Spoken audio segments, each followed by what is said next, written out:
So welcome everyone. I am Dawn Carter. I don't know if you can see that. So I am Dawn Carter and you are watching TWUB Chat. TWUB Chat, there we go. So now my thing isn't covering that up. Hashtag TWUB Chat. This is our weekly space for discussing all things social, around events, around best practices with Twitter chats. As I said, my name is Dawn Carter. I work for TWUBS, TWUBS.com, 6-year-old business, been in the tweet to screen business. So full disclosure, I'm the marketing director, but a brand new Twitter chat host myself, starting around June. So just wanted to welcome everyone. We are absolutely, it's going to be a good one today. I'm really excited. Thank you for everyone who's joined us. If you'd like, thank you for watching the replay. If you're catching us on replay, for those of us joining live right now, if you'd like to go ahead and put into the comments where you're joining us from. I love finding out where around the world, around the country. We're broadcasting from Riverside, California, Southern California, and I love finding out where everyone is from. And it's also kind of fun too for the other folks who are participating in the chat to find out where the other attendees are coming in from. So we've got someone from, wow, we got two Texas, we got two Texans. I'm outnumbered here. We've got Rutland, UK. Thanks, Trevor, for dropping that in. So as I mentioned, we're down a co-host today. So if anyone would like to hop on in, feel free to interact and hop on in at any point, but we are going to just dive right into the topic. We are going to be talking about the top 7 Twitter engagement tips for events. And for some of you who've been on Twitter a while, this may sound little simplistic, but I hope not. For those of you who are new, I hope that this will help you think about your events in a different way. Who is this talk for today? This talk is for, it's specifically geared for people who plan events. Now, when I say events, I don't necessarily mean only event planners or event profs, even though those are folks who will typically take a look at our tweet to screen technology. But events, period, could be corporate events. They could be sales training events. They could be an event that you're participating in as a sponsor. Again, these are all, anytime you're gathering together a tribe of people, a physical tribe of people at a physical location, be thinking a lot of these tips can be employed. So again, Layla, if you are free in a minute, feel free to jump on in. And again, let's get going. So I want to honor your time. Again, this is our top 7 I get so tongue-tied with it. Our top 7 Twitter engagement tips focused for events. So let's go ahead and get started. So our number 1 tip, and again, these are in no particular order. So if you're taking notes or if you're watching the replay, these might be this first one probably is, and this is plaster that hashtag everywhere. Make sure that anything you produce, most people are getting pretty good if they're having a hashtag, putting it on things like the registration for the event page, any landing pages you have for the event, any collateral you're printing. Don't just think digital spaces, think physical as well. So if you're printing up goodie bags, or if you are printing up postcards, think anywhere that potentially people that would be coming, prospects or attendees would see that sucker, put that hashtag there. That's something that, again, especially if you're dealing with collateral and print, you're going to need to leave yourself some lead time for printing. So make sure, that you get that hashtag researched and registered on TWUBS, of course, but get that thing established as soon as you can so that you can extend where that is. One of the biggest complaints, or I'll say opportunities that I hear from customers or people running events, is that people weren't using the hashtag. Well, it is incumbent on you, the event organizer, or the person who has the vested interest in getting that hashtag out, to plaster the hashtag everywhere. So that's tip number 1 for Twitter engagement. Number 2, and definitely if you have questions, I don't know, can't believe I didn't even mention this. If you have questions, go ahead and type in a /Q down where it says send a message, and that will grab my attention because, again, I said we're down a co-host today. So if you can, that would really help me out if you can put your questions down there, and I will definitely try to jump on in. So number 2, our number 2 tops of our top 7 Twitter engagement tips is ask ask attendees to use that hashtag and remind them often. Remind them, hey, Layla, welcome. Go ahead and open that up for you. Hello. Hey, nice to see you, Layla. Yep. So for those of you who may not I am so tongue-tied today. So, Layla, few sentences about who you are. I'm Layla Perez, a very passionate food, agriculture, and social media enthusiast. So excellent. I was recently speaking about social media engagement. So that was like the most recent thing I've done for social media. So perfect timing, right? So I look forward to, so definitely, Layla, definitely put in your 2 cents, because these are probably going to sound like the exact things that you did. So, and then you probably have quite a few that I haven't thought of. So that's the beauty of Blab, right? We get to learn from each other. So how did you ask attendees at a conference I was at recently, they actually mentioned it like 2 or 3 times during the day. They said use the hashtag, and it was ACFC 15 for the Ag Chat conference that they have. Nice. So love that you that whole idea. I think a lot of people will post it and then forget to remind people. And I know me, I will forget if I'm attending and I'm all excited, meeting new people, learning things, and you forget. Yeah, definitely. So that's actually, and sometimes go ahead, Layla. I kind of joined their tribe, if you will, by joining their Twitter chat. So it was really interesting.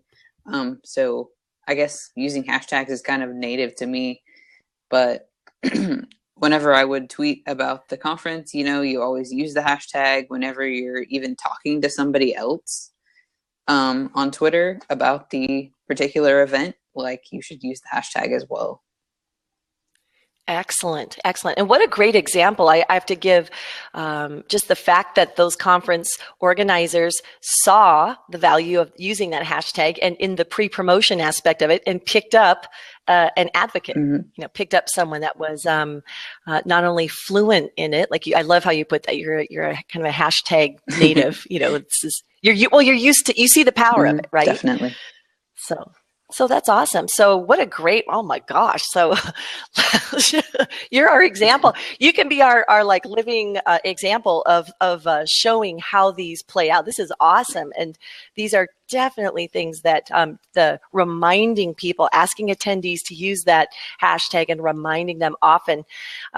So many times I've been to events and MCs forget. Sometimes you've got I won't say high-powered MCs, but they're very, enthusiastic, and just slip them a little thing and just say, you know what, remind people to use it, put them up on. So definitely remind them often. One of the other aspects of reminding people often, and I don't know if you've seen this or if you've noticed this, is that some events, especially if you have people, so say you've got people in the audience like you at this event that you just attended, and you're maybe live tweeting, you're sending out those little nuggets, you're drawing out those nuggets so that you can share that content with your audience, because that's what live tweeters do. They can't help themselves but share the good stuff, right? Exactly. But how many times have you gone to a conference where they did not put the Twitter handles of the speakers, if they have them, or the hashtag up? And what effect did that have on you as an eager live tweeter? Let's see. Last year, I've only been to like 2 conferences that were about social media and really focused on it. So last year, I think they didn't do it as much, but they did a lot of pre-promotion with the hashtag more, I think, last year. And then so people were kind of already new to use it once they got there. So Excellent. That was good.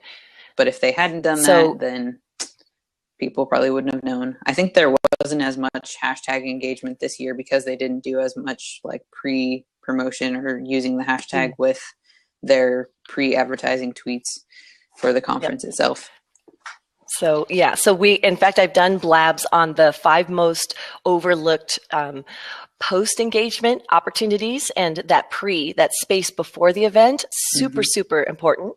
Today we're focusing on like the day of, like what are we doing, the day of. So just in review, we've got plaster that hashtag everywhere, collateral, speaker bios, super important for people that want to be sharing. Because remember, the whole purpose of why people are sharing this is they find your content valuable, and to have someone within your audience at your event sharing what you've got going on stage amplifies that event for people that aren't there. And then people that follow attendees who are tweeting out with that hashtag will go, what is this event? And then thus, create interest. And maybe if it was within the niche that person also is interested in, may want to sign up for that event later, which means increased registrations. So we've just mentioned asking attendees to use the hashtag. Don't just put it up there. Ask people to use it and remind them often. Another tip, again, these aren't necessarily in order, but is display it up front. And again, full disclosure, work for TWUBS, tweet to screen, but we don't just say that. Here's Guy Kawasaki on page 106. He talks about giving audience members their Times Square moment, so that when you are sitting in the audience and you see a tweet that goes across the screen up above, whether it's a ticker or whether it's a social wall that's sharing, there's something that you as a attendee, it's an emotional experience that is kind of fun. Have you ever had that, Layla? Yeah, definitely. Layla. There was actually a student organization event where at my university, students were able to go visit all the different organizations they could possibly join.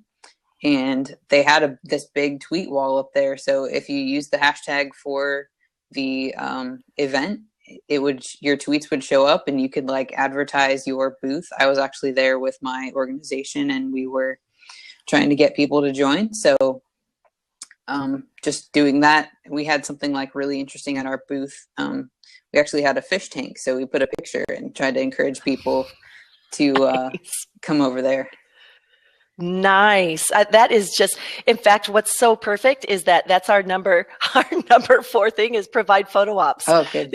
It was almost like we were on track. So this is provide photo ops. And I love the creativity of what you have. So again, this is a tip to try to stimulate the social shares. What we're talking about is not just having a hashtag, but getting people to use it, getting people excited and having that fun factor. And so I love the idea that you had a fish tank at a booth. Yeah, we did. That's our thing. It is the aquarium club. So. Okay, well, that would be. And so even things like that, where you've got, encouraging, find creative ways to, encourage social sharing. There's an organization called, let me see if I can put the link in. I just became aware of them, and I'm pretty sure it's socialbooths.com. But it's that whole idea of getting into a photo booth, but then instead of just getting your little picture that's printed out, it'll get posted up. Awesome. And they're doing some really creative. And if that's not the correct link, then just let me know, and I'll, again, as I mentioned, I'm down a co-host today. So these, but the concept of giving people something fun, whether it's something wacky, whether it's another example is, something like a social booth, something as simple as a set. In Guy Kawasaki, I love the stuff. I mean, if you've been around social media for any length of time, he's kind of one of the gurus of really using it innovatively. And he was in charge of running the Motorola launch parties or whatever, global launch events. And so he and Peg Fitzpatrick, who co-authored that book with him, were out doing just killing it with using social. And one of the things that they did was they actually had backdrops, something as simple as the backdrops. I mean, you see these at all the award shows. Everybody wants their own little semblance of 5 seconds of fame, right? Exactly. So even something as as blatant as logos of your event, your sponsors whatever, or it could be something a little less blatant, but way fun, where you've got sets, and I mean, something as, piles of props. Now, again, people think, well, it's a corporate event, so we can't do that. I'm just telling you that we need to remember that learning happens and engagement happens when people are having fun. So please don't discount fun as not being professional, because that is not the case. That definitely is something. Let me give it just a little tiny example. Here's an event. It was a neighborhood national night out event that we did in our own neighborhood. Again, this is not a big corporate event, but the whole purpose was to promote law enforcement and neighborhoods kind of, getting along. And it's like that one time a year. Well, I decided to Periscope it. And then I also had a little stage area table with hats and things that people, like a selfie booth kind of area. And I'm telling you that having that definitely promoted sharing of people's pictures and user-generated content, attendee content. Yeah. So not to beat that one up. Has anyone that's watching or anyone who's in the chat room, have you ever seen any interesting photo ops at any of the events that you've been that helped stimulate that user-generated content? I'd be interested to find out. So Kay, oh, hey, Steve, Sci-Fi Funk is here. We're talking Twitter. Yes. What else? What else would I be talking? So, yay. So anyway, so far we've talked about plastering that hashtag everywhere. We've talked about asking attendees to use that hashtag often.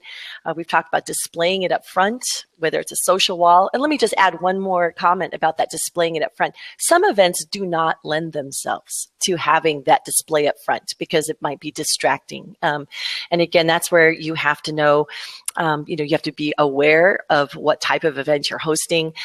If up front doesn't work during the main session, sometimes between the sessions or when they're ready to start, people will do that as well. I've also seen a social display done in the halls.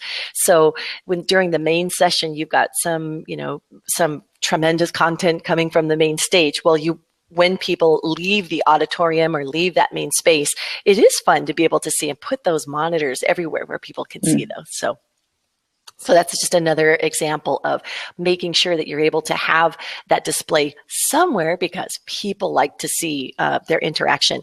One other note about that display up front, you can tell I'm getting all my notes out of order, but displaying up front, you want to make sure that you've got some display that has moderation. If it's a big event, you've got your hashtag out there, you've done all the right things. The last thing you want is to have some inappropriate content scroll across that or something that is someone's hijacking your hashtag. So moderation is important. And people who've never done events will maybe not really understand that until you've had your first naughty picture go across or phrase that you don't need. We don't need that stuff. And especially if you've got sponsors, especially, you absolutely do not want to have that nonsense up there. The other thing that you might think about too, in terms of moderation, is sometimes not having those, filtering out sometimes some of the retweets or blocking some accounts. So having some sense of moderation, if you're going to be displaying, super important. So let's go on to number 5. Make sure that you staff your event, your social media interaction. I love how you just mentioned your ag conference that you were just at. And you said you were were you like absorbed into their social team? Did they discover you because of your use of the hashtag? Oh, how did that go? I wasn't like a employee of the event itself. Official. or anything like that. No. I was just an attendee and using the hashtag, but everybody there is kind of in social media and really interested in it. A lot of them were industry professionals who are just starting to do social media for their companies. And it was really, really interesting. So it was kind of like everybody wasn't helping out because we all know what the deal is. That's awesome. Well, see, that is what's neat about that, though, is people, when I say staff your social media interaction, if I, as the event organizer or the event producer, I'm the one, like, for instance, one of our largest clients is iHeartMedia. And so the Jingle Balls concerts, they have a person, at least one body that is monitoring. And when I say they are focused on that, because what you've got are, for instance, you've got professionals like you just mentioned, maybe you've got professionals who are pretty savvy and who are actively retweeting or who are live tweeting that event for you. Thank the heavens that you've got free help. I mean, really, that's when you've got your audience doing your promotion for you. That's the ideal world, right? Well, how do you keep that going? How do you fan that flame?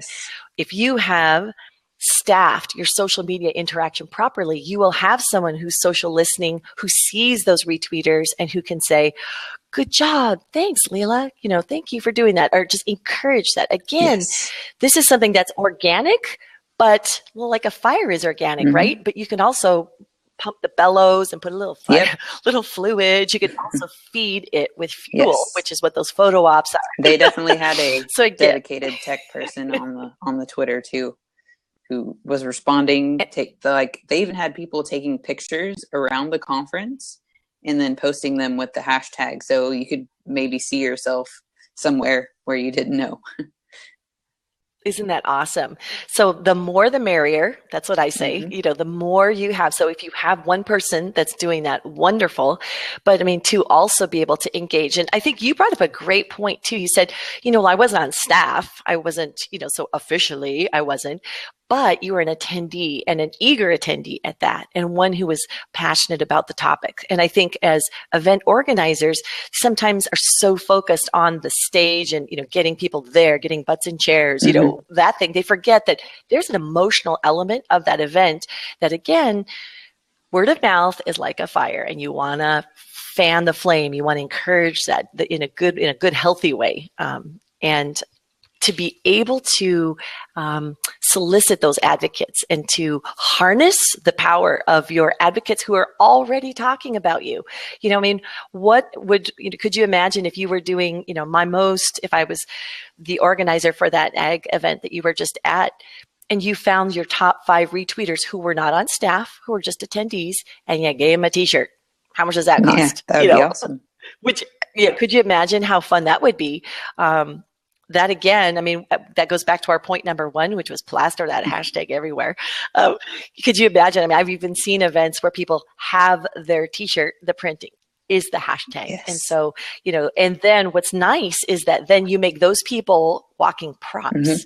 So if you're walking around the event and you actually, and you actually you talk, I'm going to go get a water. I'm so sorry. It's okay. So then you get people who are walking around with your hashtag, and it helps other people know what the hashtag is right away. See, I was actually wondering, do we have a hashtag in this title here so we could tweet that out? And we do. It's hashtag events. So very important.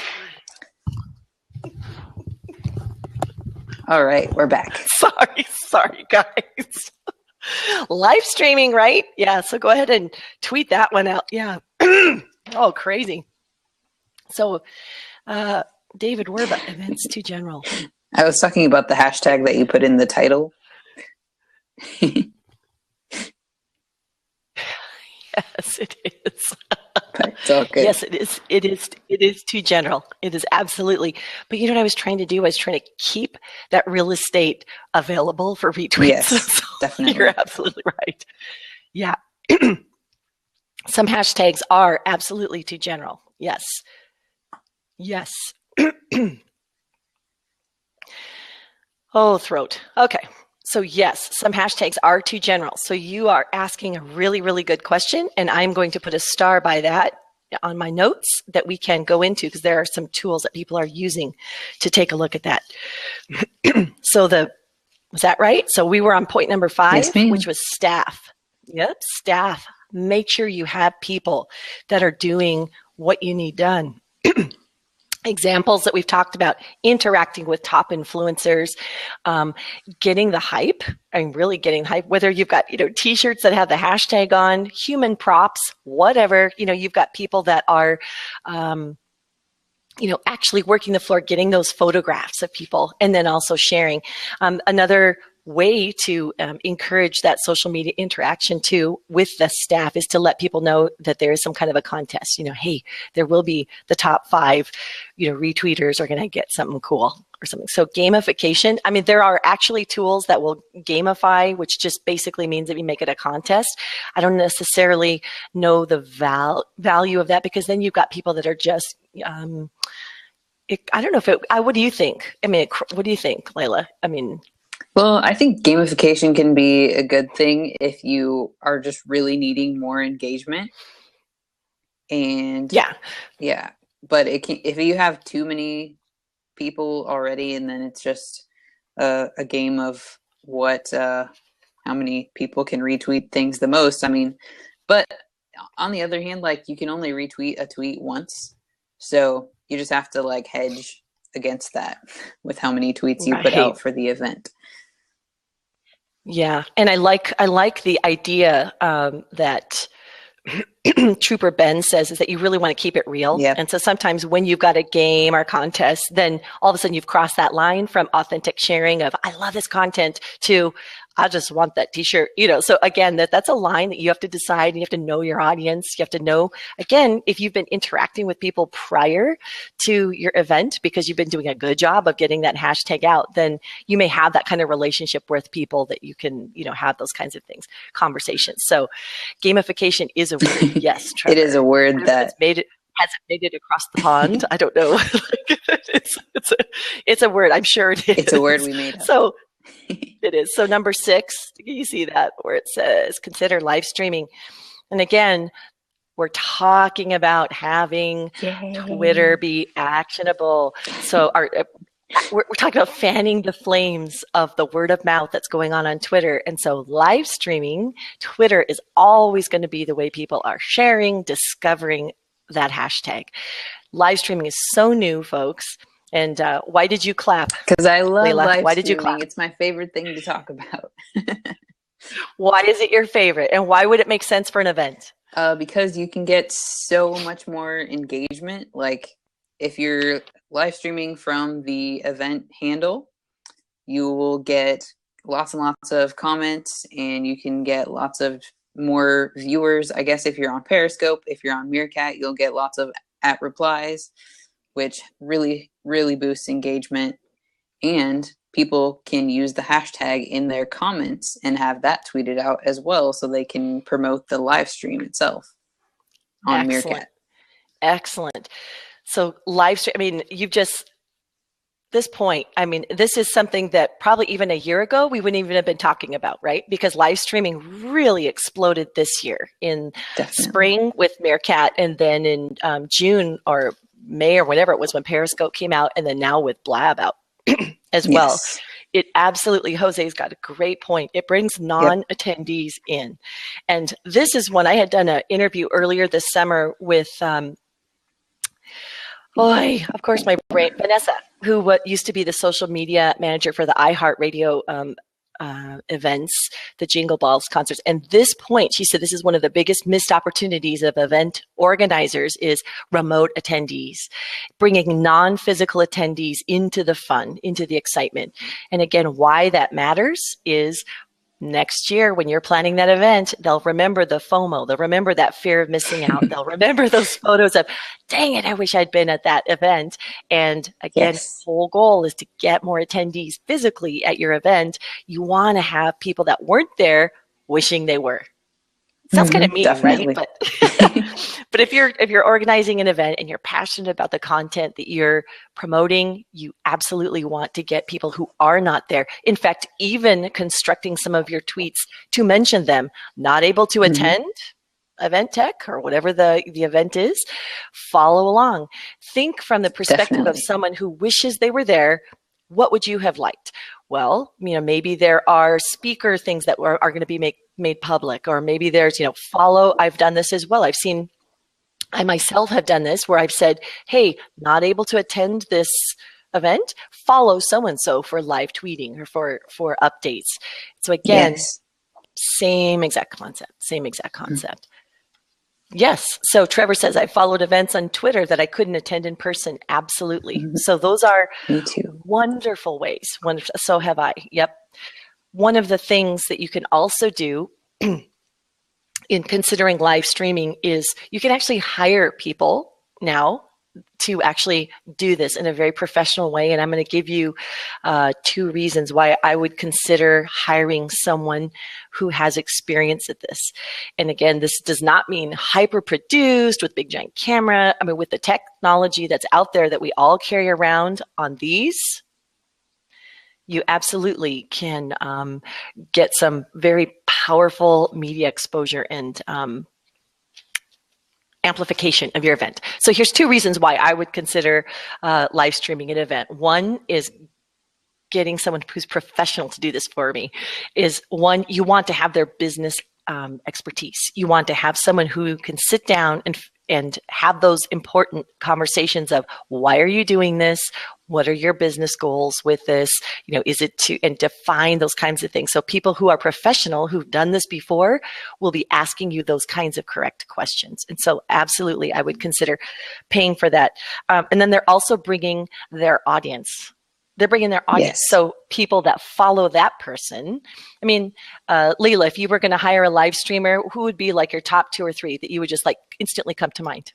Do you have any that you know? Yeah, of course. I don't know how you could not think of Brian Fanzo. He's like the live streaming change evangelist, and someone else mentioned him down there as well. Yep. In the comments. Yep.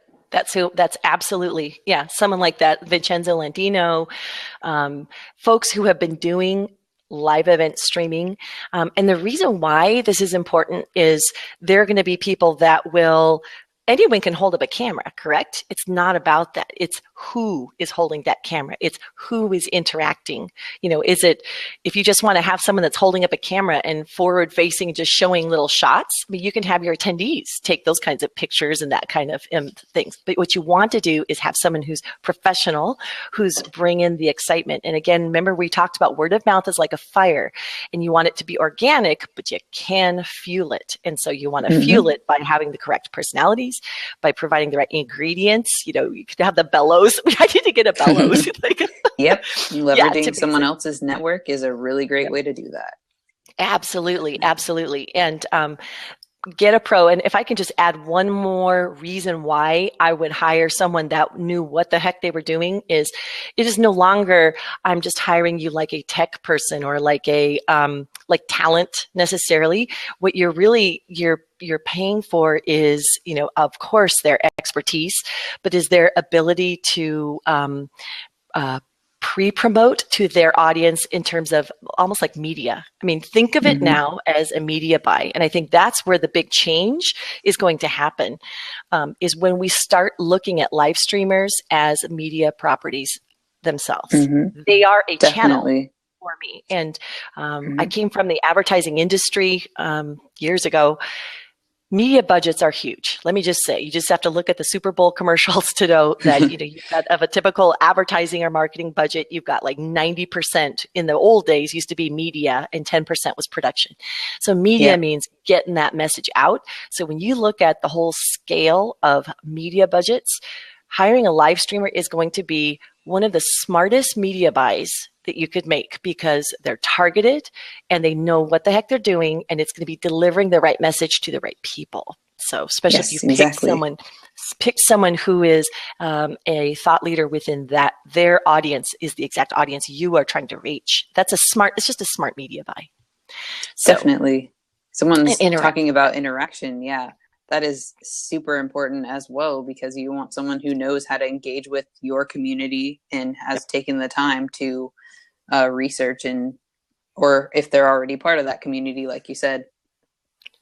Absolutely. Yeah. One of the saddest things to see is people use a medium, but not use it to its full capacity. Or that it was, for instance, Twitter, it's interactive. You've got people that are retweeting you or mentioning you and they never engage back. That makes me sad. It's like, well, then why don't you just post something? Again, you're not taking full advantage of the interactivity of the medium. And so that is when you've got someone who knows what the heck they're doing with live streaming, they're engaging and they're Yeah, I love it. I love it. So yeah, great point, Sandy. Very, very, very good point. So we're on to point number 7, which is thank contributors.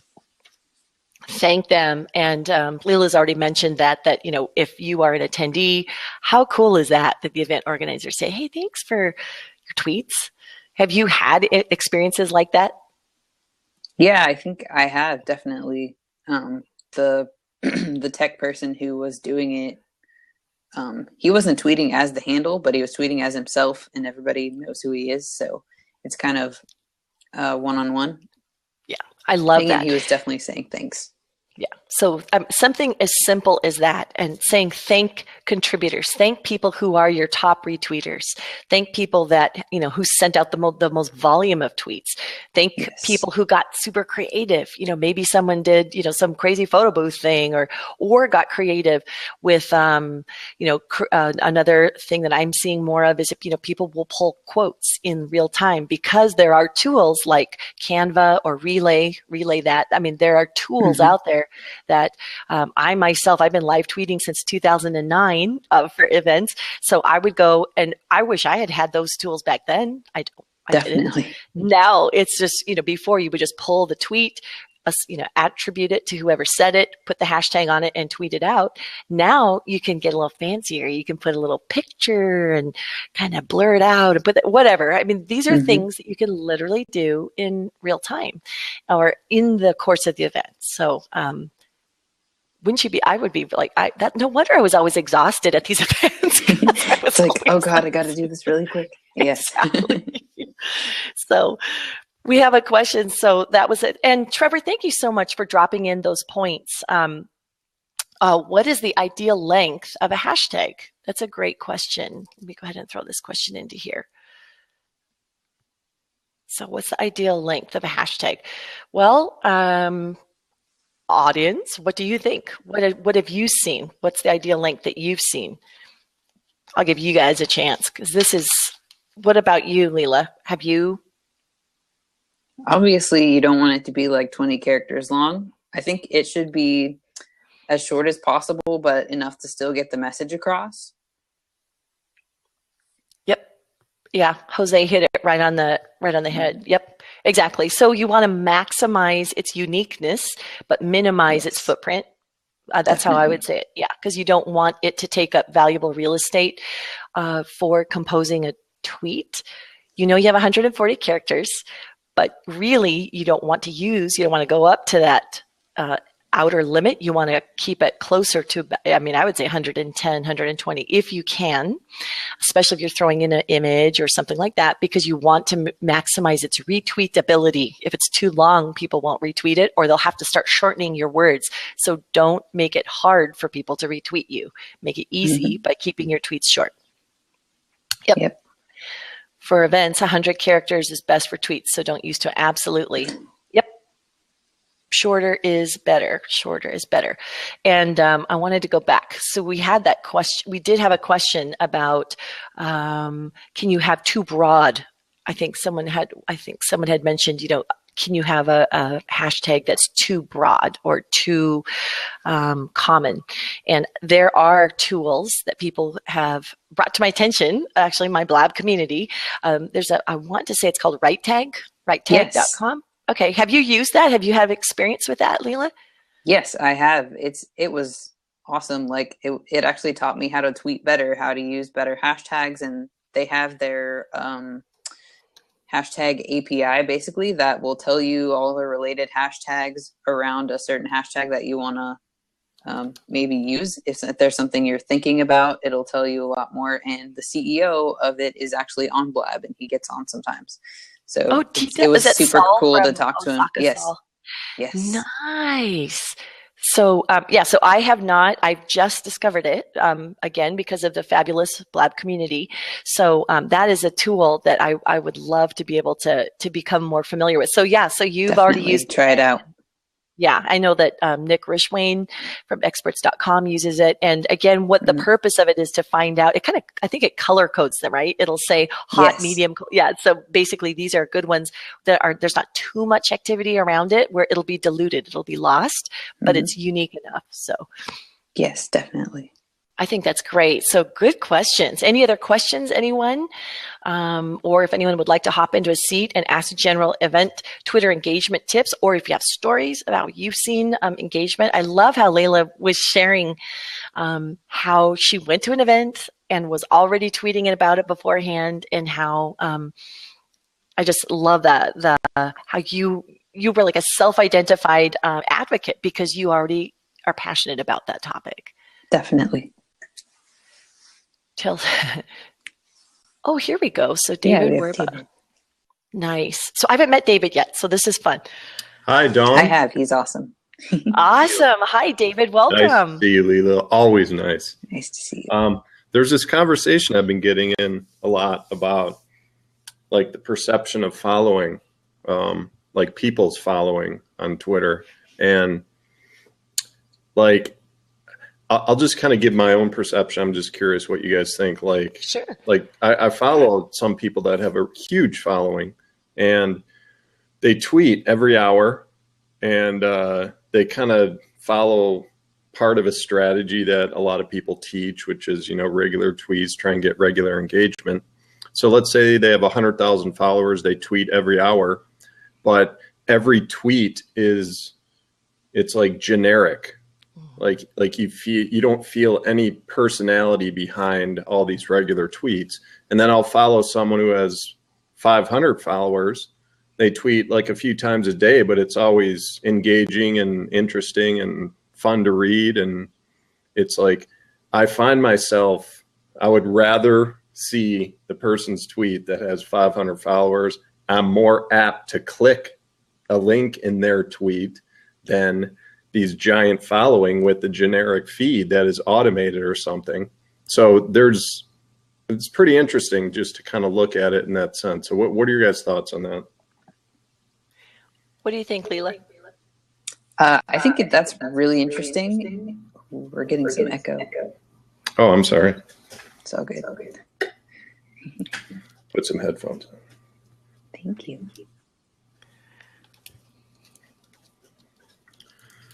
Jeez. Cord entanglement. Or you can just mute him and you can answer. There you go. Okay, so I think it's really, really interesting that you bring that up, because there are a lot of automation tools out there, and then I've definitely seen some of those accounts as well. I think if you're going to do automated tweets at all, it's better to have a balance between like live tweets and automated tweets, so that you can get your content out there as well as be able to actually engage with your viewers or followers. Yes. Oh my gosh. And Sandra, David, I completely agree. I think there is people talk about the phrase vanity metrics, where people will just want large follower counts. And that is, people, it's almost like a newbie mistake, to go after people, like exactly what you said, David, people that have huge follower counts because of celebrity in some area, but not necessarily engaging. And again, it goes back to the people that are not using the medium for which it was meant, which is, it's interactive. And so if I'm just sending out automated links all day long, that's broadcast, that's not interactive. Yeah, and it's hard to generalize on Twitter just because there's hundreds of millions of accounts, but what I perceive is that, like, people's obsession to build this huge following, like, once they get the huge following, it seems like people feel like they have the right to be generic once they build the following. And in the process of building, they're real, they're engaging, but once they get there, then they become like faceless in a way. And it's just really strange in that sense. But yeah, that's a great point. So you've been hearing this conversation a lot? I've been just getting in it like a lot the past few months, because I've been using Twitter a lot more the past year, especially with, starting to use Blab for a few months. That's kind of reinvigorated my Twitter usage. So I was a Facebook guy, and just, even Google Plus and just other tools. But yeah, really getting into Twitter this year. So have a lot of observations. So I like being a part of this discussion, I guess.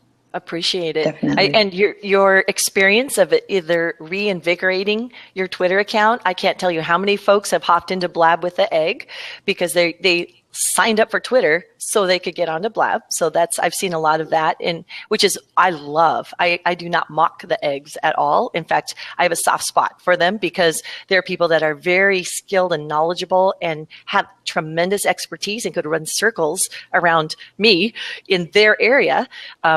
But just because they're trying a new platform, and maybe don't know some of the customs or don't know some of, that buying Twitter followers is a bad thing, or auto DMing, spamming people is not really a wonderful thing practice.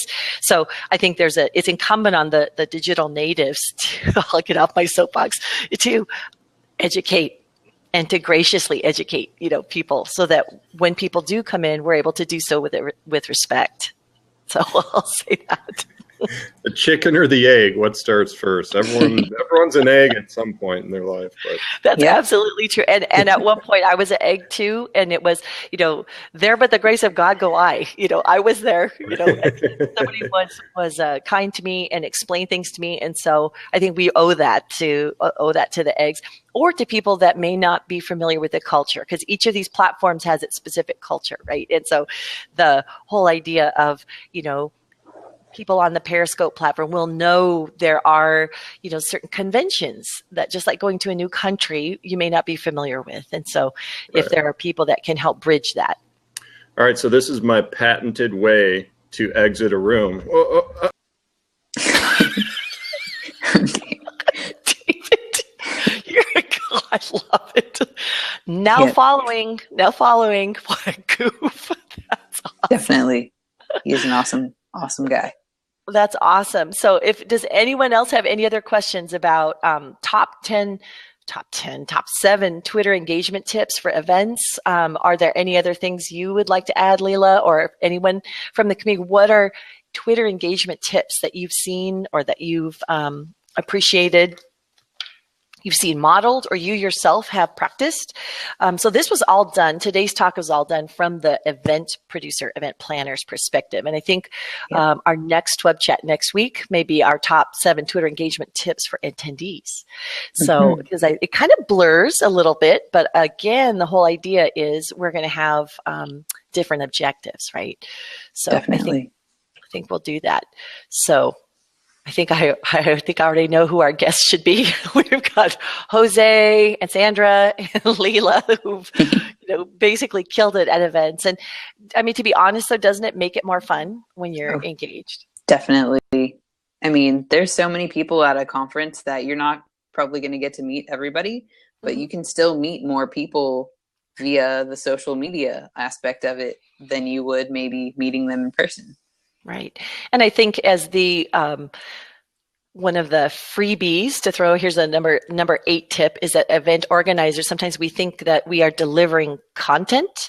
That's not always what these events are supposed to just deliver, is content. Yes, you want to have that learning. It's like a turbo learning experience. I call it a bouillon cube of content. It's like, concentrated and it's all whatever. But you got to give that space to expand. And it's also connections. So relationships, and it's not just an extrovert thing either. And oh no, definitely not. My husband's an introvert. I'm an extrovert. So I'm an introvert. Definitely. Yeah. So it does not mean that introverts don't like people. And I think a lot of conference organizers think they made themselves be extroverts, and so they plan extroverty things, which are so annoying. And I think one of the nice parts about social is that it gives another platform for people that maybe they do not like people. It's just it drains them.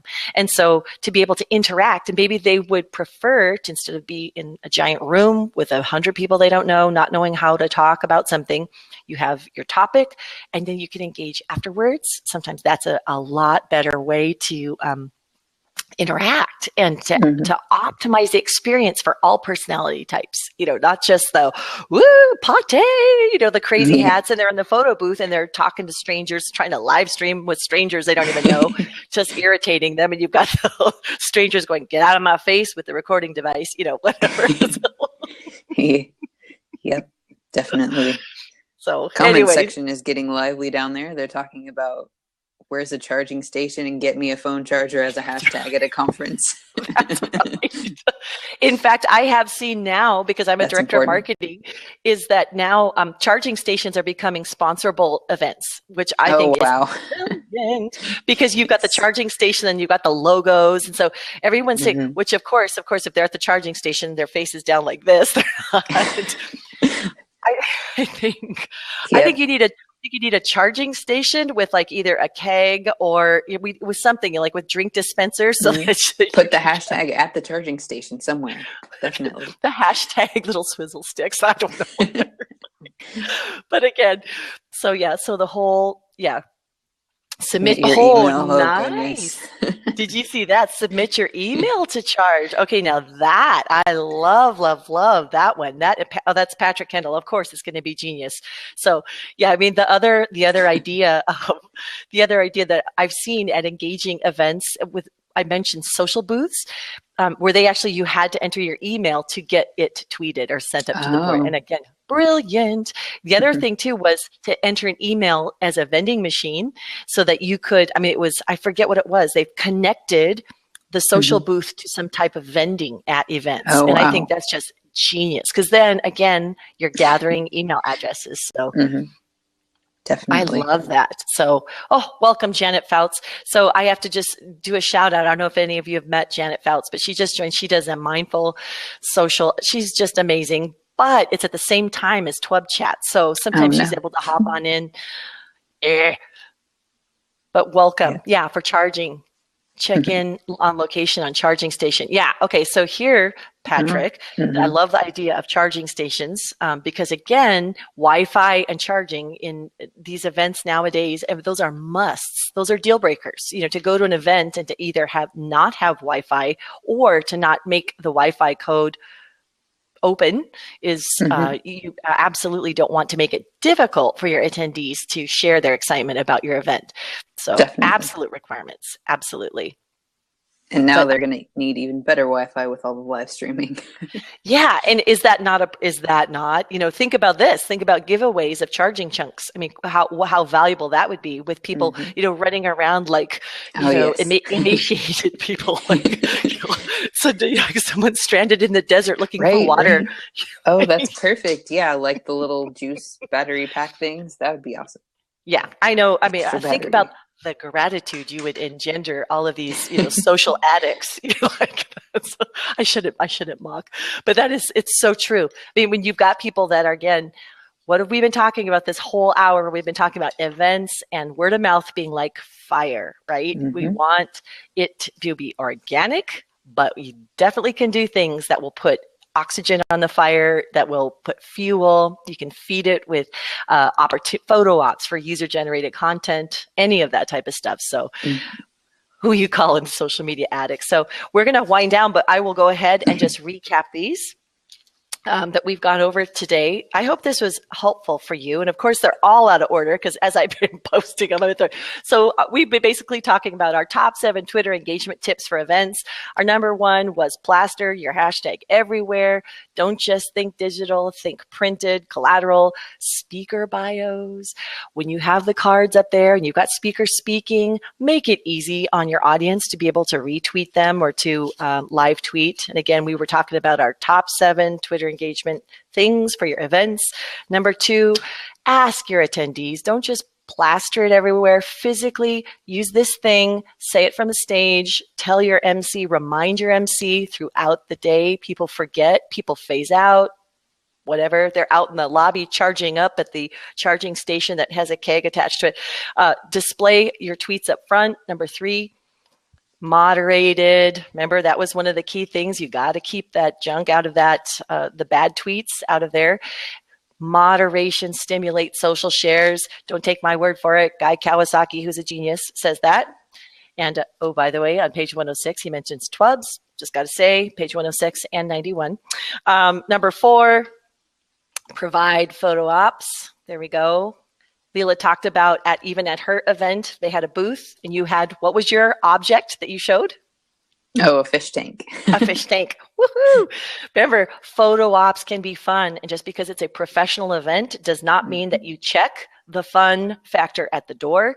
It doesn't mean you go wacky, but photo booths, I'm telling you, popular.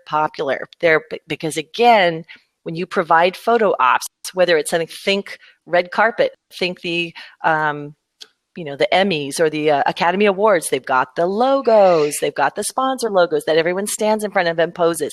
It doesn't have to be as boring as just a wall of logos. Why not make it fun? Get furniture cover, I don't know, whatever. Get a crazy floral arrangement with whatever. Do something to get those photo ops. We even talked about planting people with the hashtag t-shirts that you could get pictures. They're your visual props, mobile props, I might add. Staff your social media interaction. You have to have a body. This is important. This is not an afterthought. This isn't a nice to. This is about, you've spent so much money to produce your event. You've spent so much money to sponsor it or to be the producer of it.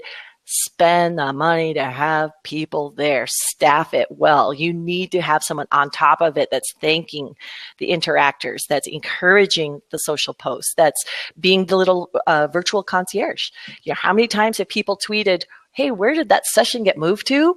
Have someone on it doing the social listening. Let's see. Number 6. And this one made Leela very excited. Consider live streaming. That was number 6. That will add another element of excitement to your event. But word of caution, hire professionals. Hire people that know what they're doing. And when I say professionals, I don't want you to think, oh, highly produced, someone with a giant camera that comes in like. That's not what I mean by professional. I'm not saying overproduced. I'm saying someone who has done live streaming before, who has a solid following, who understands their audience, who you understand who their audience is, and who you can ask, who will ask you the proper business questions about why. It's not, I can't emphasize that enough. We've mentioned if you want recommendations for that, we know folks who are very good at it, folks whose Twitter chats we listen in on every week, like Brian Banzo, Vincenzo Landino. There are a lot of folks out there. There's a new crop of people, but again, I would just throw that caution out, make sure they're asking the right business questions, because again, a live streamer is now part of a media buy. I'll leave that. I'm not going to beat that dead horse, but they are part of your media strategy to reach the right people with the right influencer at the right time. Number 7, thank contributors. That's our recap.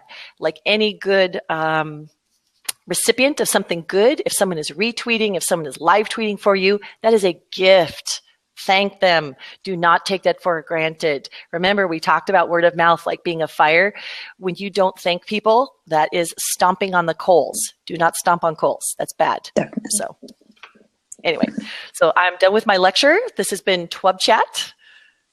It hasn't been a lecture. I hope you guys have learned something today. If you love the stuff you're learning, please join us each week and tell your friends, tell other people.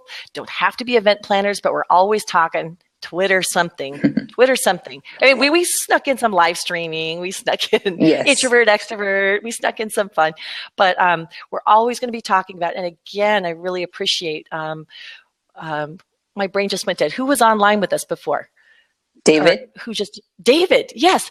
As David said, a lot of people are jumping back onto Twitter after having either left it dormant or never really knowing what the heck to do with this. It almost felt like an albatross around their neck, a neglected albatross, but an albatross nonetheless. We are here to help you energize and understand that Twitter can be a backbone for a lot of these other technologies, and they're a great way to connect around an event. And Leela was a great example of just sharing. Thank you again so much. Thank you for letting me jump on. Yeah, and for sharing your experience of going to an ag conference and how you were able to just not as one of the paid social media people, but as a passionate advocate about that and how you were able to participate. So join us next week for Tweb Chat. I'm here every week, rain or shine. It's 10 o'clock Pacific time, probably noon Texas time, right? Yep.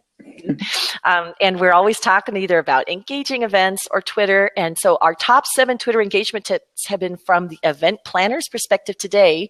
Next week, we're going to go over our top 7 Twitter engagement tips for attendees. So do join us next week. And I look forward to seeing you all. And, it's 2010 in Denmark. Well, you know what? Thank you. Twitter, there are always people listening. Absolutely. Same time on Tuesday. It's always the same time. Yep. So thanks. 6 p.m. there in Scotland. Awesome. So the only audience we're not picking up is our dear friends down under in Australia, New Zealand. We used to have Tweb Chat on Thursday nights, but we were missing all our UK friends, and so we're going to probably end up having to do 2. So, okay. Thanks again, everyone. Awesome. I'm going to turn off the recording. Thanks again, and we'll see you next week.